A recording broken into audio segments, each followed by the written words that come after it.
Chetan, and with me is Chris. Hey, Say hi, everybody. Chris. It's a moment of That's our silence. I know that's our usual greetings for this episode, I know, or all episodes. it's crazy. So, See, do you know what we're we should talking be about today? let's talk about something that we grew up with Is it and doesn't exist anymore. what's that? Sunday comic strips. Sunday comic strips, yeah. What was your favorite Sunday comic strip? It varied because at a younger age, I would go and I think we talked about this before. Marvel Goose and Grimm was great. Um, Calvin and Hobbes was, of course, Calvin and Hobbes. But when I got older, so I remember, I don't recall in Toronto wise if it was Toronto Star or Toronto Sun, they had Prince Valiant reprints. Yeah, I remember that. And that just blew my mind away because seeing Hal Foster's artwork, it's like, wow. Young teenager me was like, every Sunday because they had the full page, full color, full page strips, and you'd be, excited to look at that. But standard wise, Mother Goose and Grimm and Calvin and Hobbes. What about Yeah. you? Well, I would definitely. Mother Goose and Grimm was probably on my top. When I was really young, I was very much into Garfield. I think everyone was, yes. Yeah, but then when I got older, Far Side is what really. That was like, I got into that heavily quite a bit. But Far Side, was it in the Sunday comic strips? I think so. I think he did color. He definitely did color ones. Like I mean, he definitely had the daily comic strips. He was definitely in newspapers, and then I think he did color ones for Sundays as well. But I mean, it's a single square generally. It's not a Yes, strip that's it. necessarily. Yeah. So, but yeah, I think like Family Circus and Far Side. I think used to. I think they were in. Oh, you're right. No, you're right because Family Circus had that square form, that Yep. square rectangle format, and I remember seeing the same type of thing there. Yeah. Yeah. I remember actually speaking of Family Circus, I would watch that. Well, there's two things about Family Circus that are kind of cool. First of all, I loved, and I generally didn't love Family Circus except for the ones where you saw the little kid running around the backyard with the dotted lines Oh, yes, that's it. Yes, yes. and all the. And the other thing too is, did you know that the director of the Tarzan movie for Disney was one of his kids, was one of the Keen kids. Oh, no. So No. one of the kids that inspired, like was it Billy or no? His name's Glenn Keane, and he was the director. He was the main animator and director of the Tarzan movie for Disney, and he's a huge Disney animator. And he was one of the Far Side, and he actually contributed. So a lot of times when you'd have like the kids versions, like because sometimes you'd have Billy took over today, and he was drawing it. It was actually him drawing it. So it was a guy who ended up becoming a future Disney animator who was drawing Oh, those wow. those strips. So that's kind of And- a little history about that. One I remember, and what the stories were so, but Blondie. I remember that they used to have Blondie for a long time. Yeah, Blondie, and I think isn't the Dagwood sandwich named after?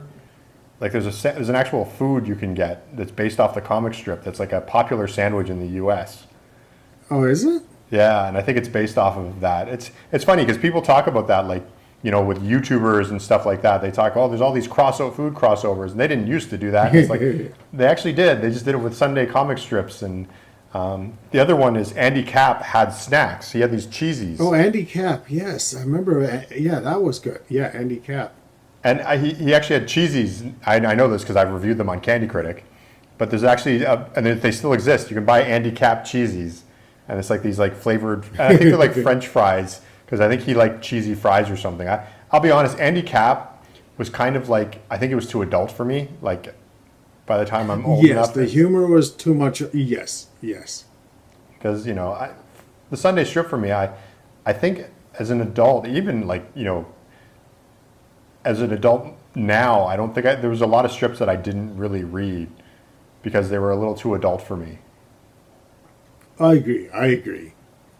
So Even Prince Valiant was a little, the story was, story was great. I mean, it was fantasy story and stuff like that.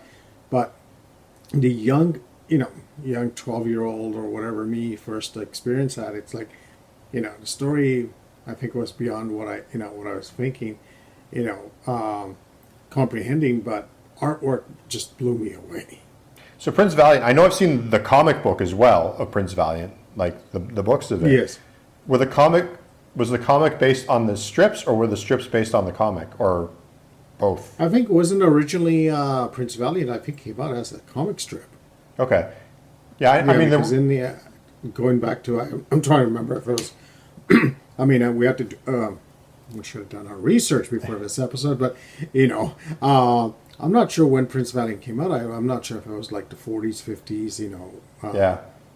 And yeah, it just yeah. If I do remember clearly, it was a comic strip in the newspapers and stuff like that, and you know. Yeah, it was a comic strip before it became. I think in the later 70s, 80s, I think they did it as a comic book.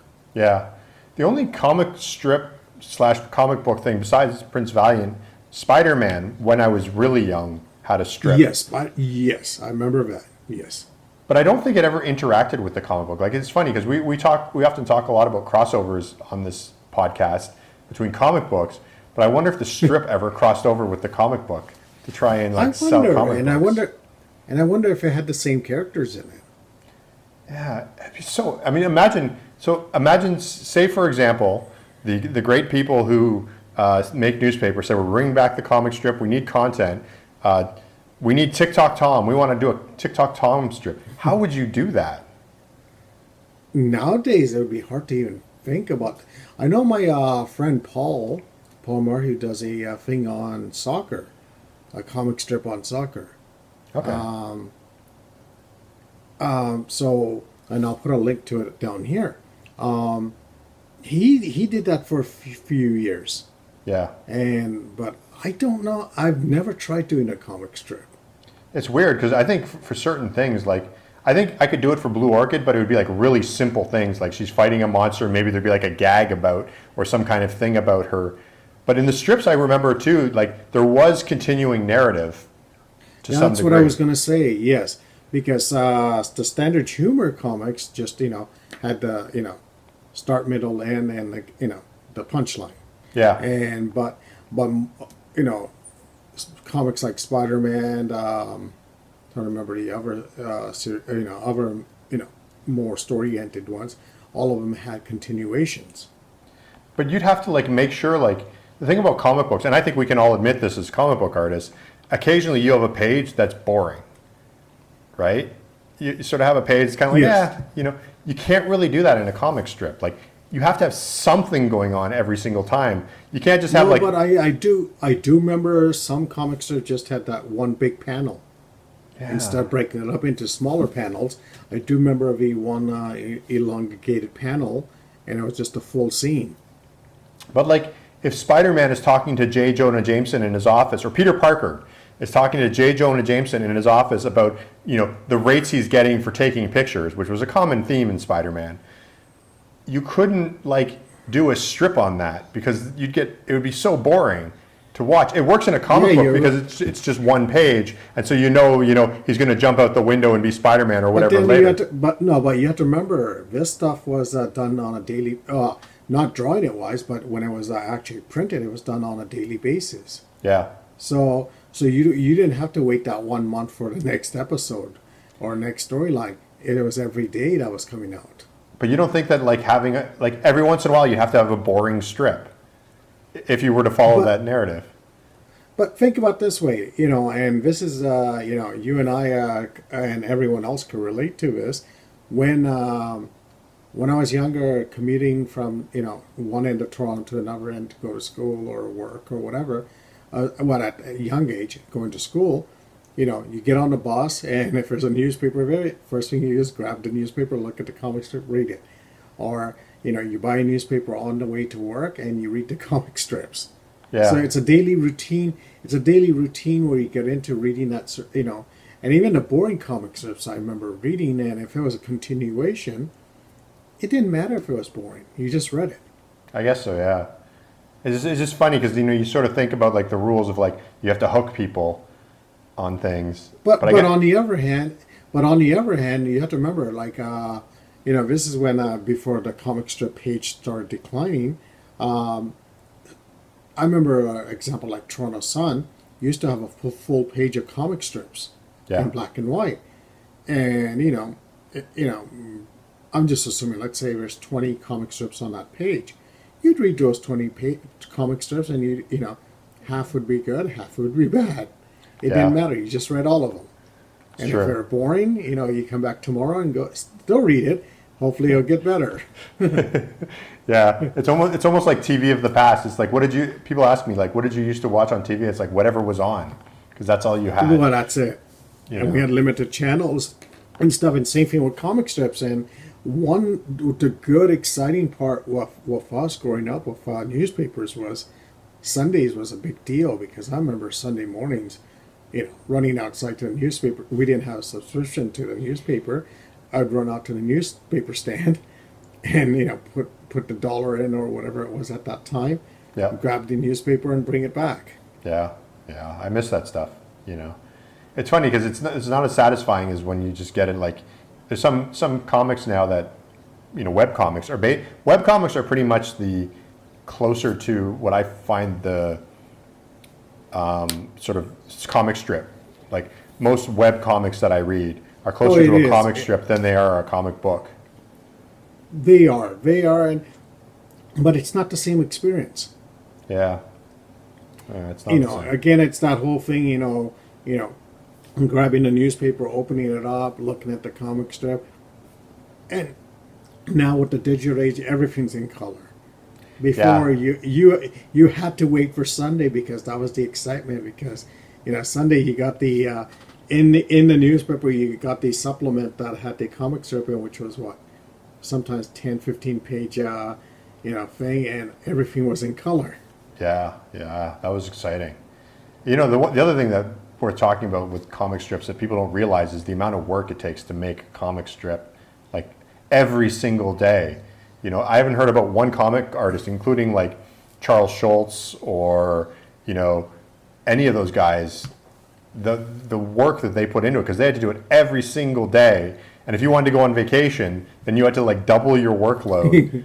It was crazy. But I do wonder if it would be easier to do a longer story like Spider-Man or Prince Valiant than it would be to like have to come up with a new joke every single day.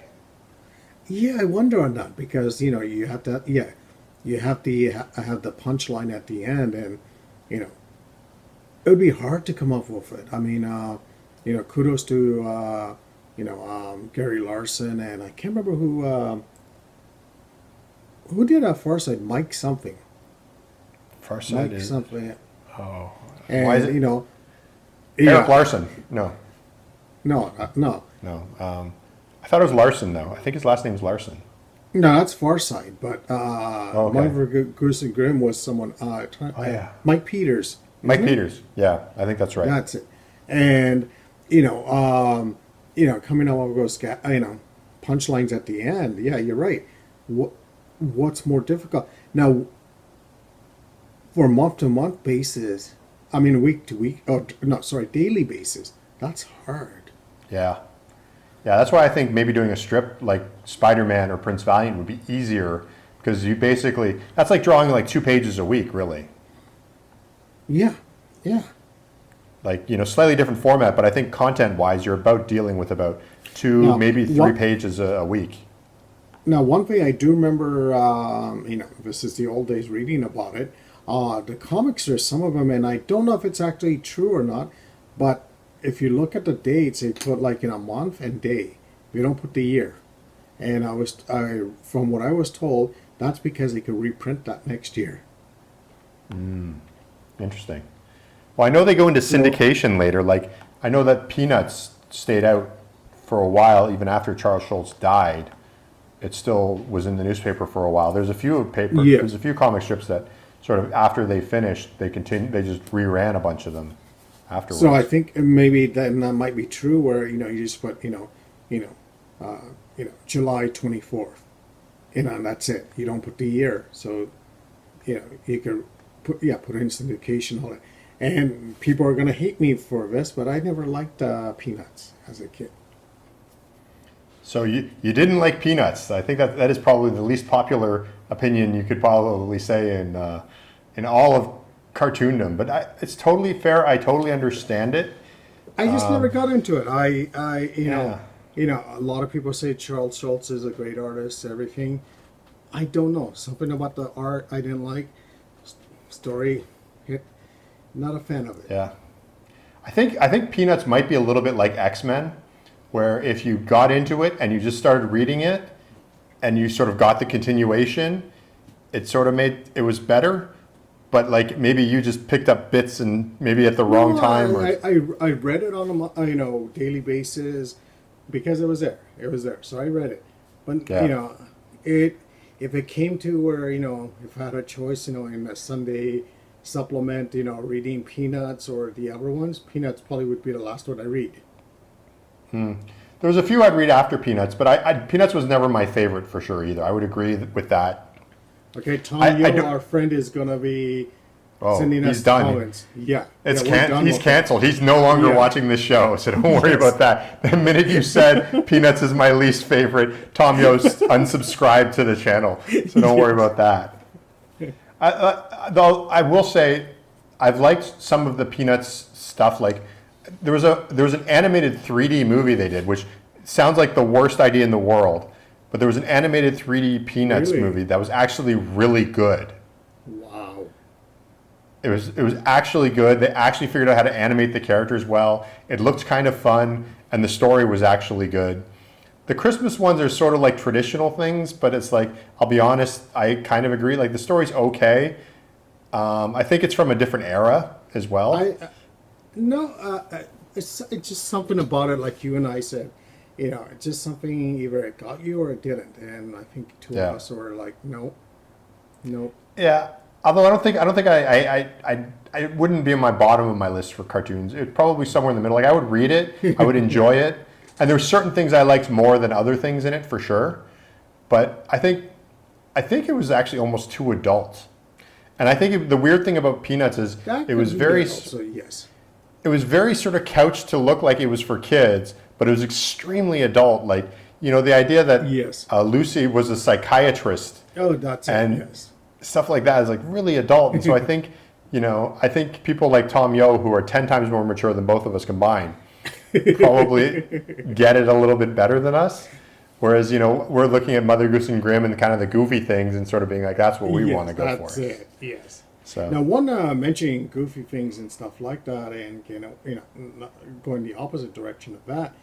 One of the strips I remember, it was mostly it wasn't on a daily basis, but it was in the Sunday ones. I remember Tarzan, yeah.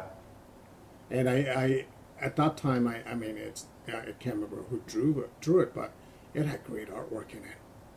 Yeah, that was like that was funny thing about a lot of the strips. Again, like the Spider-Man and I think Batman had one for a while as well, and Tarzan. Like you had like comic book level. It's not like they had like their B-level people drawing these strips. And Tarzan one, I remember in the Sunday strips, it was in full color. Same thing with the Spider-Man full color ones. I think Spider-Man, yeah, they did do it full color. On the Sunday ones, it was like top-notch art. If I'm not mistaken, and again, somebody could correct us in the comments, but if I'm not mistaken, there was a time when comic strip art was better paying than comic book art by a long shot. Like that was where you made your money. Yeah. Like But there was you a have to time when remember- But you have to remember at that time, going back even, let's say, when we were growing up, 80s, 90s, comic strips and newspapers were a huge deal at that time. And Yeah, circulation was in the millions, at that time for newspapers. So, and getting, what you said, getting your comic strip in one newspaper and syndication in another one, that I could see them earning, way more than a comic artist because the circulation, you can get it from here to, okay, forget about the, overseas and stuff, but, North American newspapers, there are like thousands of newspapers. I don't know. I mean, even overseas, like Carl Barks, when he did the duck cartoon strips in Europe, that was like there are literally holidays based on Donald Duck, based on the cartoon strips. Oh no, but that came out way later than after it was published, or was it in sync with the North American publication, or? Yeah, yeah. The Carl Barks stuff for sure. The Disney stuff was definitely in sync with Oh, in Europe okay. at least. I just assumed it would be at a later time. Now that brings up an No. interesting question. I wonder what the European countries and Asian countries, if they had Sunday strips like us. They And if did for sure. I can actually tell you for sure because I've been lucky enough living and traveling in Asia. I've met a few of the old cartoon strip guys from here. Oh, really? And yeah, yeah. So I've talked to them and chatted with them and like these old timers who used to do And cartoon can you do strips. one thing? Post some of the art here. I'll see if I can find some. Yeah, Yeah. if I can find a few, I can. But yeah, it's a lot of the times if you were in a country that tended to be a little bit more restrictive, so ones that maybe had a little bit more of a tougher regime, a lot of the cartoon strips were like morality things. So it would be like, make sure to Yes. clean up your garbage and, this and like really simple things like that. They would sort of have a humorous twist. There'd often be like Yes. one character who was bad at it, who was really goofy, and then one person who was good at it, who was, And now I'm taking back that question because now you just made me realize, like a lot of the Asian countries, even now, are heavily produced newspapers still. So Yeah. they would have something like that. So no, I retract my question because yes, Asian countries still have newspapers in circulations and stuff, and especially to get it's even if you had that one panel at the bottom, and not one panel, but one strip at the bottom of the newspaper, it's one thing that the person reading that newspaper will get a smile out of every day. So the interesting thing they do where I am right now, there's actually a trade in this, and I actually have a couple copies of these. And what they do is bookstores, after newspapers are out for a while, bookstores take all the strips from like the past few months, and they rip out the strips, the page, and then they bind them into a book. Oh wow! And then you can buy the book. So they actually sell you the newspaper twice. But it's really cool because if you want to just have like a bunch of the strips, they just have these books and they're all random. So they're literally made in these shops. Like you literally see guys sitting on the floor, like just ripping the pages out and then binding the pages from the book. And somebody sitting here might be getting one of those as a gift from somebody else sitting here. Oh, thank you. So Look at. yeah, I have one of those for you, so you get to actually see it. And the cool thing is like again, some of it is morality plays, but a lot of it, because they design it for younger people and just as for people who don't necessarily can't read very well, because literacy isn't as high in a lot of places as others. A lot of them don't have any text at all or very little text, and so they're able to tell the stories. But even here, like a lot of comic strips had very little text. Yeah, that's actually one of the differences between comic books and comic strips. Again, is that comic books. We even talked about it in our last episode with Paul, where he talked about how sometimes there would be whole sort of stories in early TikTok toms that were just written prose with maybe a few pictures added to it, and that's done in comic books. But in comic strips, you really can't do that at all. You can't. You really have to be more picture forward. Yeah, that's it. Yeah. So it's interesting. It's another. I think it's funny because I think in my head it's like, oh, well, I could do a Blue Orchid comic strip, but then I think about all the different ways I'd have to think about it. It's like that would actually be really hard. It would be a challenge to try. One day, let's try that and do a Geek Shop episode. Now, what you were mentioning about collecting comic strips and stuff like that, I never knew they collected comic strips until I can't remember where I went with my parents and stuff like that. And one of the first comic strips I saw, and I saw it in a trade paperback and bought it, was Herman. Okay. And because it's just the one square box, one gag line, and it was funny. And I remember going, oh wow, these are reprints of this, because sometimes you miss like a couple of weeks of the newspapers and stuff like that. So yeah, my dad used to buy us Garfield books when we were a kid. Like he had those wider sort of rectangular ones. So I remember my sister would actually have the big collection, but I would read them too. and they did all of their sort of Garfields in order. And I have a few. I might even still have a few Mother Goose and Grimm collections. I had a couple of those also. Yeah, and I think they made digests too for a while, like particularly the black and white work. They would do like just like a cheap sort of newsprint. Yes, they did. Yes, they did the Digest side. paperback version also. Yeah, yeah. So that's another thing about strips. That's like, I guess it's sort of like the equivalent of a graphic novel for comic books. Is when you collect the strips, put them together, and bind them in a book. It's But sort as of a the same kid- idea. As a kid, you never thought, when I'm, again going to a bookstore and going, oh wow, they collected this, Yeah. which is amazing. It's like this is when bookstores are around every corner and stuff like that. So it's easier to find. So if you missed it in the Sunday, if you didn't follow for the next whatever 1 year or something, you could get it collected. Yeah, I wonder if they did that with the Spider-Man and all that too. If there's collections of that. I have seen the Spider-Man ones, I have seen Batman ones, and I have seen Superman ones. I don't remember the Batman comic strip in the newspapers. Superman, I don't think they did in the comic strips here, but Spider-Man definitely I do remember. I think Spider-Man lasted longer, but I think when I was really young, there might have been. I remember Batman. I think, like when I was really young. I don't remember Batman. I don't remember Superman in the comic strips. No. Yeah, I definitely remember Spider-Man though. Like that one lasted pretty much as far as I have pretty long memories of that. Long sort of- time. Yes. Yeah. So that but it'd be. I like your idea though. Maybe doing a comic strip of Okay, Blue Orchid let's- and TikTok Tom. Let's do a future episode where we do something on that. Yeah, I think that we should try.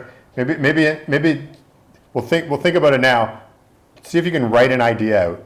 Let's start there and see, and then we'll compare our ideas. You do a TikTok Okay. Tom one. I'll do a Blue Orchid one, and we'll just write out a rough script of maybe like we'll say 1 week, so 7 strips. 7 strips. Okay. Challenge accepted. And so it has to have I mean, it can either be continuation or it can be just, one thing each. But the idea is Okay. 1 week, and your last strip, that's your Saturday strip. So that has to be in color. So there has to be a reason for it to be a bit better than the other ones. Oh, that's a good challenge.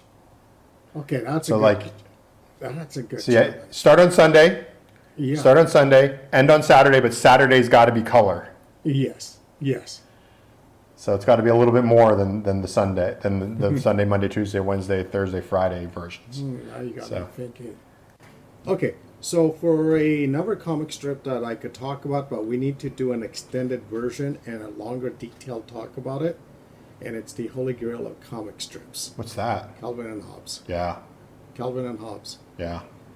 And there's so much to talk about in that one. So, that's a full episode. That is, and you could get into maybe for a future episode for that, we'll each pick a Calvin and Hobbes strip that we like, and present it and Okay. why you like it artistically. That's going to be hard because, and his Sunday strips, I mean, the watercolor washes and stuff, they were amazing. Yeah, I wonder how they. So. I mean, we could get into this, but I wonder how they shot it. Like, did they photograph his artwork? Because I feel like every detail is in there, and a scanner couldn't do it justice. No. So. But his work, I mean, it just, no matter, even now, I had my son and daughter read I have the trade paperback collection of all his work, and had my son and daughter read it. My daughter loved it. Yeah. It's like, my son loved it also, and it's like, it's great it's great that they liked it because, that's, 3 different age groups that liked it. Yeah, it's an amazing strip. It's probably one of the best strips out there. So let's leave it to that, and we'll do another episode. Now I'm going to bring up something that recently they try to bring back Sunday comics, and it's this thing, What's that? DC's Wednesday Comics.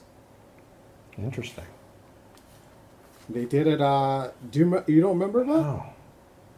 They put it out. They put it out in foldable newspaper that came out if you could find the individual issues, I can't remember the exact issue run they did, but they're producing it as a full Sunday style comic strip, folded everything, and you bought it that way, and it's it's in a comic strip form. Wow. So, and it had some really good artists and a lot of good, amazing artists. Yeah, that's pretty neat. And I'll put up a link, on what they did with it. And this is in the size of a old comic strip newspaper. That's very cool. That's a good idea. Yeah, so I mean, DC did that, and I don't know what the sales were like, and I'm sure, I hate to say it, comic retailers probably didn't like it because, it was printed on flimsy newspaper and it was folded, and you have to fold it out and stuff like that. So I'm sure, people like us would have said, "This is amazing." Yeah. But comic fans, other comic fans might say, "What is this?" Yeah, I'm sure it was also cheap, so there wasn't much profit to be made. That's probably it also. Now I'm gonna, that's an interesting thing for anyone who's out there listening to us. Look for back issues of the thing because, it's if it's cheap, buy it because it has a lot of amazing writers and artists in it. Yeah. So the one thing about the comic strips is definitely the quality is not great. Printing quality, Yes. but again, you have to remember, it's newspaper cost 25 cents at that time, and it's the cheapest quality newspaper you could find. I mean, it's newsprint. It's newsprint. Yeah, it is. So I mean, I think probably coming from someone like you who used to do a zine on photocopies, you're sort of used to dealing with that. But I feel like today's modern cartoonists might not be able to work on that type of thing because I don't think so. Because even the cheapest photocopier nowadays is 100 times better than the things that are printed on Sunday comic strips. Yeah, exactly. So it's like you gotta wonder if it's like, because that's the one thing. Although I mean, the nice thing about the low quality printing quality is if you had some silly putty, you could stretch it into a nice cube, and it picks it up perfectly. That's another thing about newspaper comic strips that I remember doing. Yeah. Yeah. So I mean, I think though you have to keep that in mind when you're creating your art. When you're creating art for a comic strip, is just the fact that you have zero control over the quality of your printing, because basically the strips were just sent to each newspaper, and then the newspapers would decide like the quality of the print job, like the quality of their printer and everything like that. We're used to being like, if we don't like this print shop, we can't, we won't work with them. But you don't get that option when you're doing a comic strip. And I think, to be honest, the publishers probably didn't even care about the comic strips, because they're probably just thinking, you know what, who cares if it's printed less quality and, line work's lost and all that stuff. They didn't care about that, I think newspapers cared to the extent that you had to think about like writing, like the actual newspaper itself. So like the text, like you had to be able to read it, and it's pretty small text. Yes. So that was probably their more, like they didn't care about drawing, but you had some quality control over it because if you can't read a newspaper. What you're saying, I wonder, in the heyday of newspapers and comic strips, like going back to the 20s, 30s, 40s, and 50s, or around those times, where newspapers were huge and every person was buying a newspaper to read, because that's before people could afford televisions and all you had was radio, and your source of news was that newspaper, and it was on every corner you saw. At that time where you had newsstands, people selling newspapers and stuff like that, and there's the whole people fighting for which comic strip went into their newspapers and stuff like that. So. Yeah. At that time, I wonder if they did think about the quality of, printing quality and everything for that special Sunday supplement to get, selling, millions of copies for that weekend. Obviously, there must have been some thought because they made it color. Like that's Yeah. that's an expensive jump. Like, as you know, as we know from like publishing independently, particularly even in the 80s and 90s, doing a zine in black and white and doing a zine in color was a massive price difference. Oh, it was a massive price difference. Yes, but you have to remember in those old days, like like I said, the golden age of comics and comic strips and stuff like that.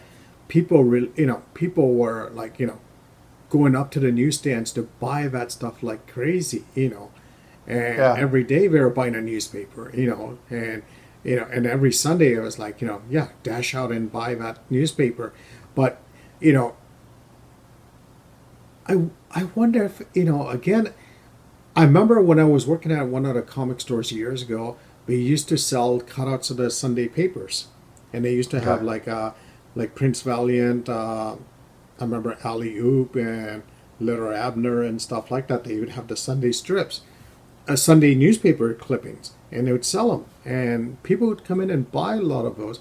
And if I remember looking at those, going back, the quality was good, the printing was good. Yeah, I mean, if you think about it, like the moment they went from going from black and white on weekends to color, you have to realize, like, think about the printing of that. Like, suddenly you'd have to have a new printer with your CMYK. Yes, that's it. And so suddenly your printer's 4 times as big. And newspapers, particularly back in the day, they were one of the fastest ways to get information. Right? Like yes. They would. You'd have a story that happened the day before, and it was in that day's paper. So they not only had to print like in color, but they had to print fast, like super fast. One thing I would say is, and like what you said, forget about Monday through Saturday newspapers. Cheap quality, whatever. But that Sunday one, they had to make sure that was top notch, because first of all, you're charging triple the amount price of a regular newspaper, or more than that, and that's where you get your bread and butter's coming. It's like it's although for newspapers, for like the news, often the big Sunday or Sunday color, I guess your big color one was also a lot of recap of the news that had happened previously that week. Yes. So a lot of the content was sort of recycled. But you have to remember, okay, going away from newspaper strips, the Sunday newspaper. I know my mom, and she'd get all the flyers and stuff in the newspaper on Sundays, because that was the big, regular newspaper was this thick, Sunday one was this thick, because they had all the flyers, everything, because this is going back pre-internet age and all that stuff, so. The Sunday newspaper was the one everyone bought. If they didn't buy Monday through Saturday, they definitely bought the Sunday one. Yeah, it was a big deal. It was funny. It's funny how something that was such a big deal is just non-existent today.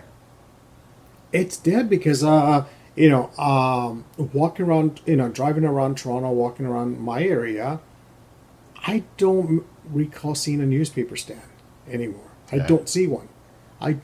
Before. Every corner had at least one or two of them. Yeah, it's true. Now I don't recall. I don't see anything. I'm going to take a look next time I'm driving just to see if I spot a newspaper stand. I mean, not to get off topic too. It's like, remember Now magazine and those free newspapers in Toronto. Free magazine, yes. And they have comic. That was that's where I got introduced to Matt Groening. Yes, when he did Life in Hell. What was that? Life in Hell, the rabbit one. Yes. Yeah, so that was and always Akabar, and what's it? The Akabar strips. Yeah, he did those in there also. Yeah. So that was all. Those. It's funny because to some degree those were sort of like those were like my teenage years and 20s of comic strips came from the newspapers. So it's funny how depending on the newspaper you go to. It's like it has a different attitude about it. It's now I do remember. I think it was the Toronto Star. I remember they did newspaper colored strips on Saturdays also. Maybe, I remember. I do remember one of the Saturdays. I remember there was color strips for a while. I don't know if it lasted that long. Yeah, I guess it's much more expensive, like both in ink and in like just time to make color. Well, yeah, Like, but again, when comics and all that stuff came out, regular, I mean, comics have been around a long time, but for newspapers, I think, I saw the decline in the '90s, where, yeah, Sunday newspaper used to be, let's say 20 pages of, comic strips and stuff like that. It got less and less every year. yeah, and they started just rerunning old classics, and I That's sort it, of like, yes. I remember for a while it was like Calvin and Hobbes and Peanuts, and I was like, they don't make these anymore. It's like these are just the old ones, which I have the collection anyway, so why would I want to reread it? So that's an interesting question. Where is it the audience leaving and saying, I don't want to read this stuff anymore, or is the newspaper saying, we don't have the audience space for it? Yeah, I mean that the decline of the newspaper. I'm sure there's many people have written full, articles about it, and universities have written, journalism students have written full thesis on the decline of the newspaper and why that happened. And comic strips sort of just fell within that. So, But I wonder. But I did see the decline in, like you said, them reprinting old strips, no new strips and stuff like that. So I'm wondering if that newspaper industry said, you know what, there's no more audience for this. yeah, I don't. It's sort of a chicken or egg thing. It's like, what killed the newspaper? Was it lack of reading, or was it the lack of putting the effort into it? And yeah, that's an interesting question to ponder, because you have to wonder, because people like us, let's say you had a new strip of Marvel Goose and Grimm, or I mean, I know Bill Watterson ended Calvin and Hobbes, so we couldn't get new strips on that. But if there's artists that had new strips and stuff like that, now they don't have a resource to put that out. Yeah, well, the internet. No, nowadays internet. But I wonder if I haven't bought a newspaper and I can't even remember when. And and I wonder if there's still comic strips on a daily basis. I don't know.